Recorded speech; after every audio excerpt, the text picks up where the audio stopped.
ಓಂ ಸಾಯಿರಾಮ್. ಬಾಬಾ ಹೇಳ್ತಾ ಇದ್ದಾರೆ, ಮಗು ಶುಭೋದಯ. ಇಂದು ತುಂಬ ಒಳ್ಳೆಯ ದಿನ ನಿನಗೋಸ್ಕರ ಮಾತ್ರ. ಯಾಕೆಂದರೆ ಮಾಡುವ ಕೆಲಸದಲ್ಲಿ ಪ್ರಾಮಾಣಿಕವಾಗಿ ಶ್ರದ್ಧೆಯಿಂದ ಮಾಡ್ತಾ ಇದ್ದೀಯ. ಹಾಗೆಯೇ ನಿನ್ನೆ ಒಬ್ಬರು ನಿನಗೆ ಸಹಾಯಕ್ಕಾಗಿ ಬಂದಿದ್ದರು. ಆ ಸಹಾಯ ನೀನು ಅಪೇಕ್ಷೆ ಪಟ್ಟು ಎಲ್ಲವೂ ಸರಿ ಆಗ್ತಾ ಇದೆ, ನಿಮ್ಮ ಸಹಾಯ ದೊಡ್ಡದು, ನಾವು ಇದ್ದಂಥ ಜಾಗದಲ್ಲಿ ನೀವು ನಮಗೆ ಸಹಾಯ ಮಾಡಿದ್ದೀರಿ ಅಂತ ಮನಪೂರ್ವಕವಾಗಿ ಹರಿಸಿದೆಯಾ ಕಂದ. ಅದರಿಂದ ಅವರು ಮನಸ್ಸು ಖುಷಿಯಿಂದ ಮತ್ತೊಂದಿಷ್ಟು ಆಶೀರ್ವಾದ ಮಾಡಿದ್ದಾರೆ. ಈ ಗುಣವೇ ನಾನು ನಿನ್ನ ಹತ್ತಿರ ಬರಲು ಕಾರಣವಾಗಿದೆ. ಯಾರೇ ಏನೇ ಸಹಾಯ ಮಾಡಿದರೂ, ಸಣ್ಣದಾಗಲಿ ದೊಡ್ಡದಾಗಲಿ, ಅದನ್ನು ಮನಸಾರೆ ಹರಿಸುತ್ತೀಯ, ಒಪ್ಪಿಕೊಳ್ಳುತ್ತೀಯ.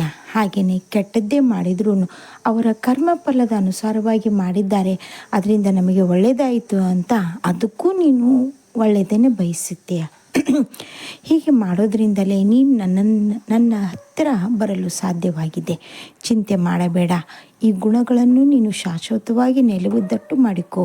ಹಾಗೆಯೇ ಮೊನ್ನೆ ಒಬ್ಬರ ಹತ್ರ ನೀನು ಹೇಳ್ತಾ ಇದ್ದೆ, ನಾನು ದೇವರ ಪೂಜೆ ತಾಸುಗಟ್ಟಲೆ ಮಾಡೋದಿಲ್ಲ, ನಾನು ಮಾಡುವಂಥ ಕೆಲಸದಲ್ಲಿ ನಾನು ನೋಡಿಕೊಳ್ಳುವ ಜನರಲ್ಲಿ ನಾನು ದೇವರನ್ನು ಕಾಣುತ್ತೇನೆ ಅಂತ.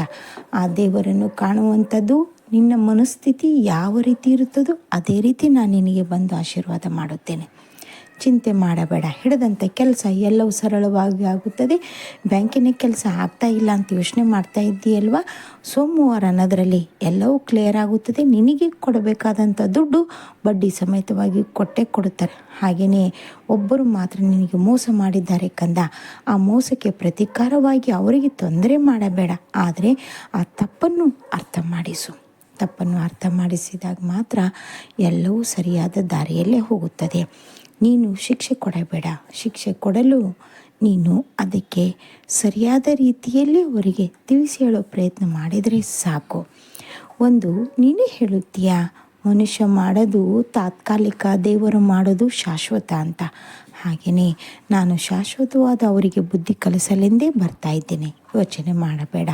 ಅವರಿಂದ ಸುಮಾರು ಜನಕ್ಕೆ ತೊಂದರೆಯಾಗಿದೆ. ಆ ತೊಂದರೆ ನಿನ್ನಿಂದ ತಪ್ಪಿಸಲು ಇನ್ನು ಮುಂದೆ ಅಂಥ ಜನರಿಂದ ತೊಂದರೆ ತಪ್ಪಿಸಲೆಂದೇ ನಿನ್ನನ್ನು ಮುಂದೆ ಬಿಡ್ತಾ ಇದ್ದೇನೆ. ಚಿಂತೆ ಮಾಡಬೇಡ. ನಿನ್ನಿಂದ ತಪ್ಪಾಯಿತು ಅಂತ ಯೋಚನೆ ಮಾಡಬೇಡ. ತಪ್ಪನ್ನು ಸರಿ ಮಾಡಲು ನೀನು ಸರಿಯಾದ ಒಂದು ನಾಳ ಅಂತ ತಿಳಿದುಕೋ, ಸರಿನಾ? ಚಿಂತೆ ಬಿಟ್ಬಿಡು. ಮಕ್ಕಳ ಆರೋಗ್ಯ ಕಡೆಗೆ ಲಕ್ಷ್ಯ ಇರಲಿ. ಅಷ್ಟೇ ಅಲ್ಲ, ಇಂದು ಮತ್ತು ನಾಳೆ ನಿನ್ನ ಒಳ್ಳೆಯದೇ ಆಗ್ತಾ ಇದೆ.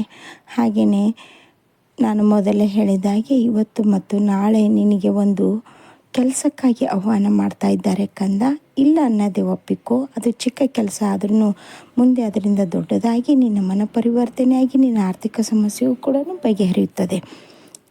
ಇವತ್ತು ನೀನು ಕಾಲಿಗೆ ಚಪ್ಪಲ್ ಹಾಕುವಂಥದ್ದು ಕಡಿಮೆ ದುಡ್ಡಿನಿಂದನೇ ಇರಬಹುದು, ಆದರೆ ನೀನು ಕೆಲಸ ಮಾಡದ ಹಾಗೆ ಅದರಲ್ಲಿ ನೋಡುವಂಥ ರೀತಿ ಕೂಡ ನೀನು ಬದಲಿ ಆಗ್ತಾನೆ ಬರ್ತಾ ಇದೆ.